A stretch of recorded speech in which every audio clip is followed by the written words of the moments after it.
பகுஜன் சமாஜ் கட்சியின் தமிழ்நாடு தலைவர் ஆம்ஸ்ட்ராங் வெட்டி கொலை செய்யப்பட்ட சம்பவத்திற்கு பல்வேறு அரசியல் கட்சி தலைவர்கள் கண்டனம் தெரிவித்துள்ளனர்.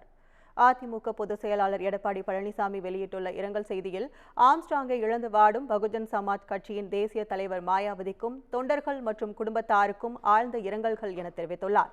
தேசிய கட்சியின் மாநில தலைவர் படுகொலை செய்யப்படுகிறார் எனில் இதற்கு மேல் திமுக ஆட்சியில் சட்டம் ஒழுங்கை என்னவென்று சொல்லி விமர்சிப்பது எனவும் அவர் கேள்வி எழுப்பியுள்ளார். கொலை செய்வதற்கான தைரியம் குற்றவாளிகளுக்கு எப்படி வருகிறது என வினவியுள்ள எடப்பாடி பழனிசாமி, சம்பவத்தில் தொடர்புடைய அனைவரையும் கைது செய்து கடும் நடவடிக்கை எடுக்க வேண்டும் என முதலமைச்சருக்கு வலியுறுத்தியுள்ளார். பாஜக மாநில தலைவர் அண்ணாமலை வெளியிட்டுள்ள இரங்கல் செய்தியில், ஆம்ஸ்ட்ராங் கொடூரமாக படுகொலை செய்யப்பட்டது பெரும் அதிர்ச்சியை ஏற்படுத்தியுள்ளதாக தெரிவித்துள்ளார். சமூகத்தில் வன்முறைக்கும் மிருகத்தனத்துக்கும் இடமில்லை.